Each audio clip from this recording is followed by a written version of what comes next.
phiền ai đó ghé đây mượn bờ vai mỗi ngày, lúc bấp bênh rối bời, lúc chán chê cuộc đời. Chuyện tôi muốn nói đây về những ngày đắng cay, những giấc mơ không thành, những giọt nước mắt tự tình lúc không giờ.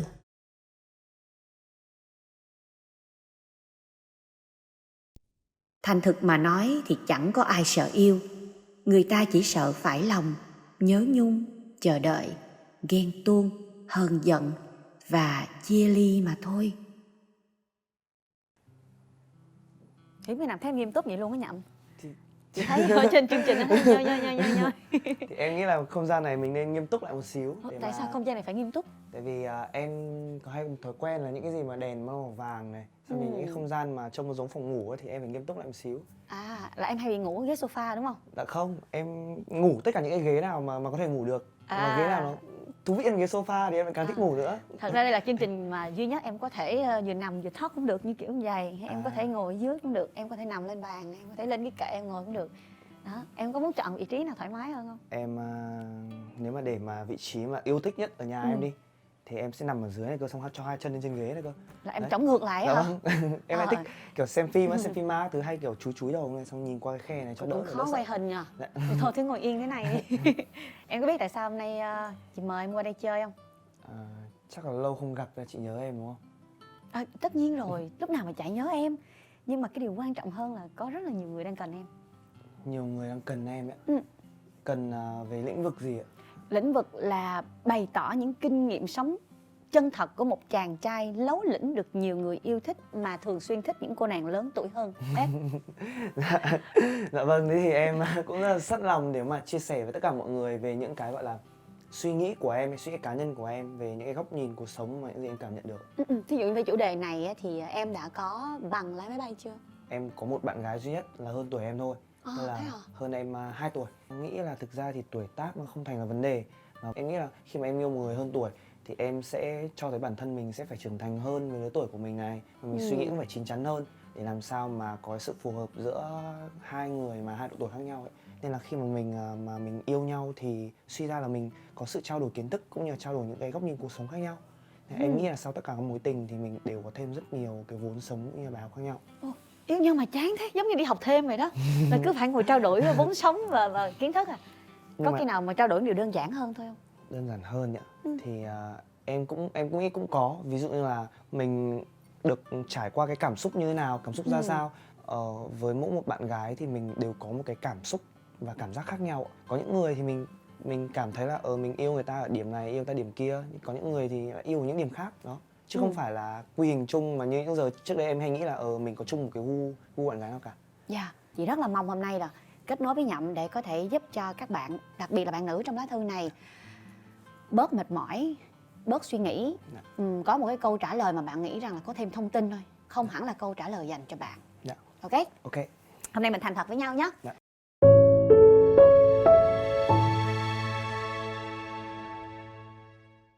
Em chào chị Trinh, em là một fan của Tự Tình Lúc Không Giờ và hầu như tập nào em cũng theo dõi chị hết.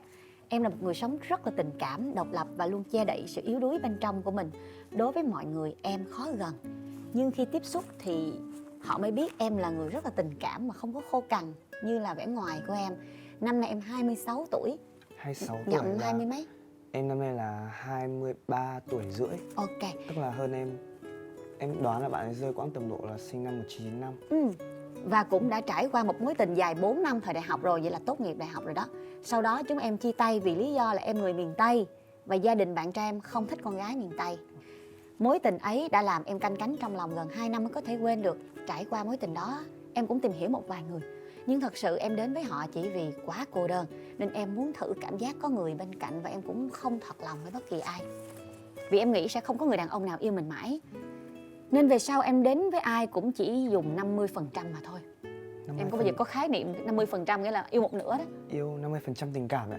Ừ. Em thì em chưa có cảm giác đấy bao giờ. Tại vì là em nghĩ là em của năm 16 tuổi, 17 tuổi, 18 tuổi hay là bây giờ thì cái tình cảm của em dành lúc đấy nó vẫn là một cái gì đấy nó rất là kiểu 100%. 100%, rất là hết lòng hết sức ấy. Wow. Bạn này thì yêu có 50% và hay so sánh người này với người khác. Ai cũng thấy tốt hơn. Nếu mà có tốt hơn thì chia tay, quen người kế tiếp. Và em cũng quen ít nhất 5 người sau đó. Nhưng mỗi người em quen không quá 6 tháng thì cũng chia tay. Và em không hề đau khổ tí nào hết. Vì cả 5 người đó em thật sự chưa yêu ai thật lòng hết. Nhưng em cũng đâu có bắt cá hai tay. Và cho đến năm nay, năm 2020, lá thư này gửi năm ngoái, em đã gặp một bạn trai nhỏ hơn em 4 tuổi. Nhỏ hơn 4 tuổi. Cũng tầm tuổi em á. Là không, là ít tuổi hơn em. Bạn này xem 95, tức là tầm nhỏ hơn em 2 tuổi nữa cơ. Cũng tầm đấy thôi. Tên là B. Hiện tại Tên là B thật luôn hay là giấu tên? Không, bạn B. Bạn B có thể là bạn Bình hay là bạn Beo gì đó. Hiện tại em là trưởng phòng kinh doanh nên bạn B đã xin em vào làm chung. Thời gian đầu em luôn là người sát cánh với bạn ấy, hỗ trợ khách hàng với em ấy. Dần dần hai chị em nảy sinh tình cảm. Nhưng vì bạn B nhỏ tuổi hơn em 4 tuổi làm chung với em nữa nên cả hai cũng không nói gì, chỉ thân thiết như là hai chị em vậy. Đến một ngày khi qua nhà sếp lớn hơn chơi và B nhậu xỉn, thế là B đã thổ lộ tình cảm với em. Sau ngày hôm đó em và B chính thức quen nhau nhưng mà không có công khai, là hai người biết với nhau thôi vì sợ ảnh hưởng đến công việc. Và sau 2 tháng quen nhau, em và B đã đi vượt quá giới hạn của mình. Vượt qua giới hạn là làm gì ạ? Là lên ghế sofa. Vượt qua giới hạn tức là chở nhau ra đường, nó vượt qua tốc độ ấy. Hay là lên giường ạ. Vâng ạ. Khiếp, tận yêu 2 tháng rồi mới. Chứ em bao nhiêu? Em bao nhiêu lâu? Em làm ngay à? Không ạ, em không phải làm ngay nhưng mà ví dụ như kiểu là em không biết là, mặc dù em nghĩ là bạn sinh năm 95 thì tức là cũng cùng thế hệ sống với em đi, thì em không biết, cũng có thể là do thế hệ của em nhanh thế à hay là do em? Em không phải do em là toàn bị phụ thuộc thôi ạ. Tức là em bị ép à? Em không bị ép mà em bị gọi là gì? Tìm hiểu, tức là mình tìm hiểu, mình yêu nhau thì mình tìm hiểu cả thói quen sống của nhau này, tìm hiểu cả gọi là gì? Sở thích của nhau này, thậm chí là mình tìm hiểu cả phòng ngủ của nhau à? Gọi là tìm hiểu cả đấy, gọi là thói quen sinh hoạt của nhau, cũng như gọi là tìm hiểu cả sinh lý của nhau. Ok, vâng. Mình tiếp tục câu chuyện nhá. Thì cũng giống như vậy, em ấy và mình đã tìm hiểu thói quen sinh hoạt của nhau okay. Sau 2 tháng ha. Rồi đi vượt qua giới hạn của mình và đây cũng là lần đầu tiên của em. Là bạn 4 năm của anh kia đâu có làm gì đâu. Từ cho em sắp xếp vậy đó. Tức là yêu một người mà 4 năm không có làm gì hết á. Vâng. 4 năm đại học đâu có làm gì đâu. Bây giờ mới nè. Xong quen cũng rất nhiều người khác rồi cũng chưa làm gì. Chưa. Tức là đến tận phải là bạn em đến bạn này là người thứ 7. Tức là sau đấy có 5 mối tình. Rồi em tính dữ vậy đó hả? Thì nói chung hòm là như vậy đi. Lấy người thứ 7 thì bắt đầu mới sẵn sàng. Tức là chưa có lấy, chị mới có gặp nhau tìm hiểu và có thể là tình cảm nó chín mùi. Lúc đó chắc bạn này cũng được 25, 26 rồi đó. Đúng không? Ôi. Rồi tiếp tục nè, câu chuyện hấp dẫn nè. Em đến với B lúc đầu chỉ là sự thông minh nhạy bén của B. Và em biết B là một người khó nắm giữ. Tả đặng chần nhậm nha. B trưởng thành hơn so với độ tuổi của B theo em đánh giá. Và khi hai đứa đến với nhau, quan điểm của hai đứa cũng rất là rõ ràng. Không đặt nặng vấn đề cưới hay là đi lâu dài không. Chỉ đơn giản mình thích thì mình đến thôi. Vì em vẫn chưa thay đổi quan điểm sẽ có người yêu mãi mãi chỉ yêu mình một lúc nào đó thôi, nên em đâu có chấp nhận đâu.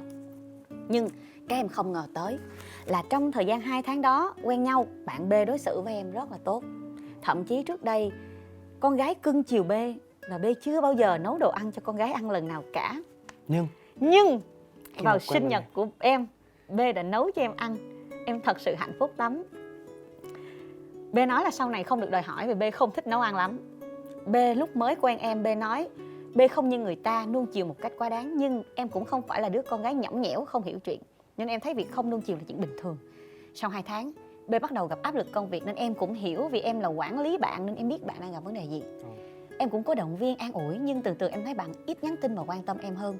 Thậm chí em không chủ động nhắn thì bạn cũng không luôn. Nhiều lần em hỏi tại sao lại như vậy. B nói là vì trên công ty gặp nhiều thì còn gì để nói nữa. Và em cũng nói lên suy nghĩ của em cho bạn hiểu. Nhưng bạn nói thời gian bạn đang tập trung công việc nên chỉ muốn im lặng thôi. Em bắt đầu cho bạn thời gian nhưng dần dần em thấy đó chỉ là lý do.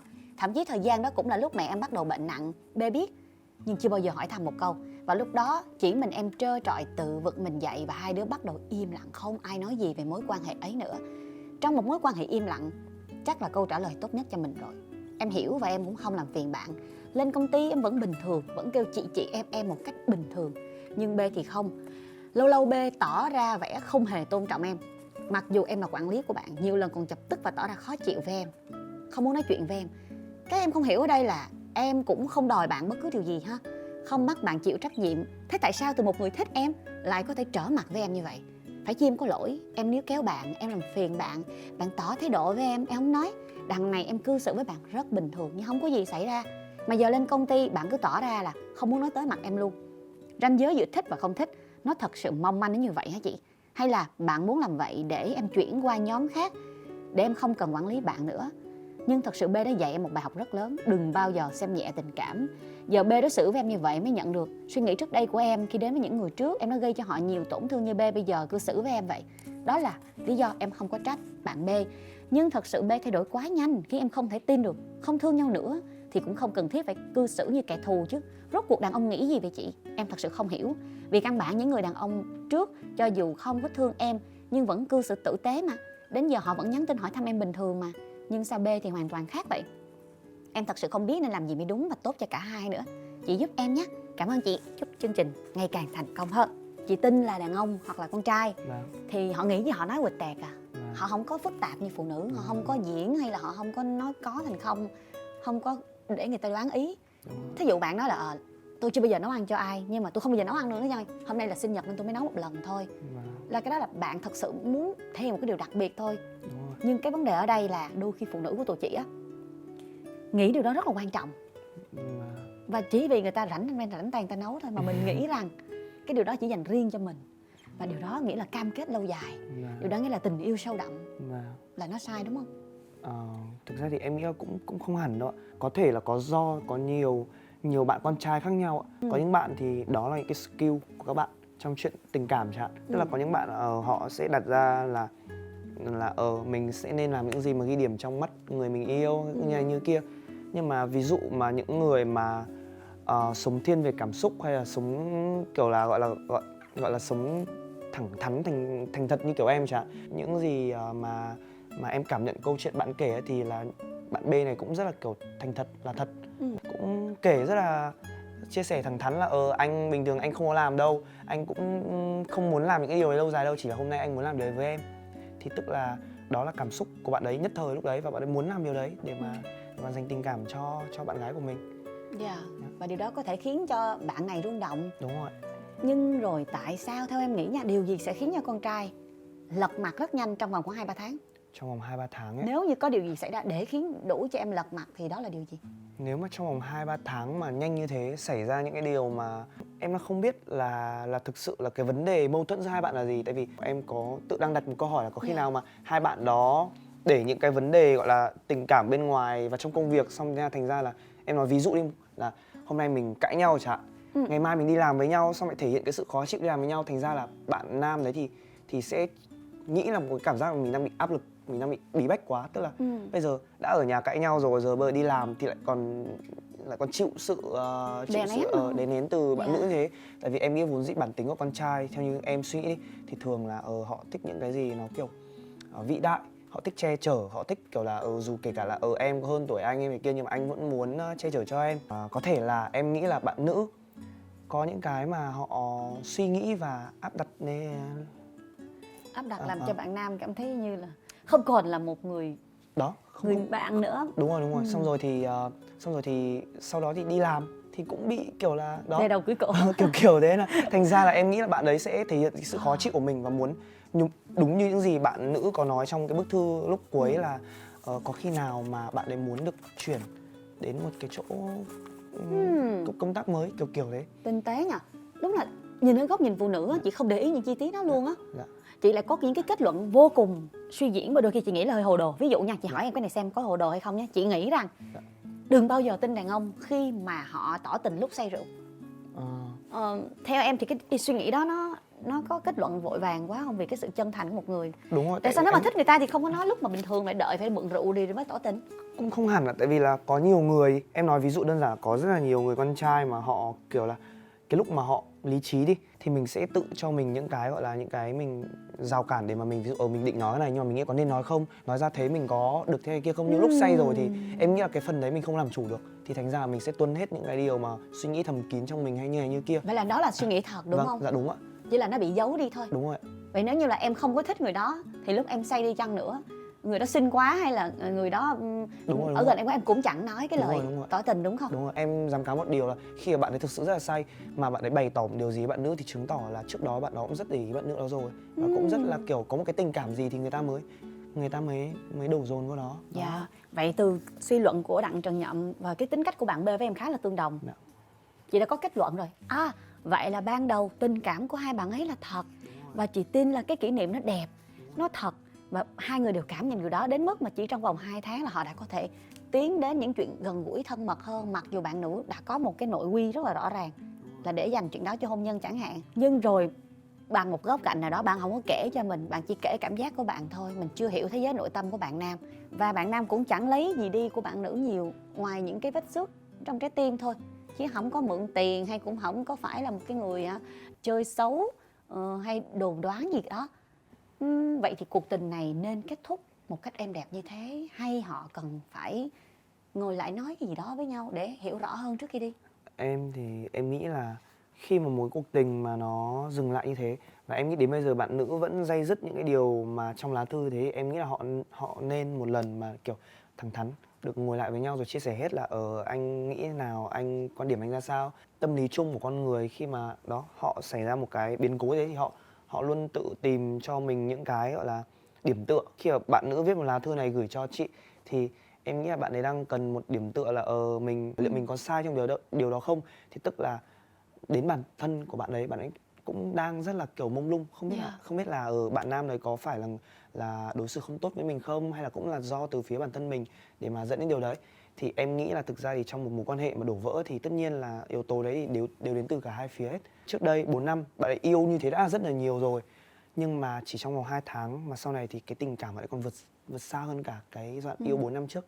Thì em nghĩ là chắc chắn là bạn nam này cũng phải cho bạn nữ đấy cảm nhận được điều gì để mà bạn nữ đấy có thể như thế. Em nghĩ là dù một người con trai họ có giỏi chinh phục con gái đến đâu, hay là giỏi thể hiện những cái sự hiểu biết của mình trên tình yêu hay là quan điểm của mình ra sao, thì đứng trước một người phụ nữ thì em nghĩ là tất cả người phụ nữ khi họ cảm nhận được sự chân thành thì em nghĩ cái điều đấy là thật. Tại vì là không một ai có thể fake được sự chân thành cả. Em nghĩ là thế. Cái điều này Nhậm chia sẻ làm chị suy nghĩ rất là nhiều. Ban đầu là chị định xây dựng hình ảnh của bạn nam này tệ bạc lắm, giống như là quất ngựa truy phong ấy. Lấy lần đầu của người ta xong là đã có một bộ sưu tập tôi đã ngủ được với chị quản lý của tôi. Hết phải có hai chiều. Nghe em nói như vậy thì chị cũng thấy thương cho cả bạn nữ và thương cho cả bạn nam. Bước vào mối quan hệ thì ai mà chả muốn cái cuộc tình đó nó làm cho cả hai đều vui, nó đi càng lâu càng tốt. Mình đã đầu tư thời gian mà tự nhiên bây giờ gãy đôi ra thì hẳn là họ cũng đã cố gắng. Em đã từng được một người bạn nói với em là tất cả những cái cảm xúc mình cảm nhận được trong chuyện tình cảm á thì là chỉ có bản thân mình biết và trái tim mình biết. Khi mình nhìn thấy một người thực sự yêu mình và chân thành với mình thì thay vì cái việc mà khi họ ra đi á, mình không có nghĩ đến việc họ tại sao họ lại ra đi, họ bỏ lại mình, họ lại thế kia, thì mình nghĩ một điều tích cực hơn là nếu họ đã yêu mình như thế thì chắc chắn là họ cũng đã từng nghĩ đến cái chuyện là muốn cho mình tốt hơn.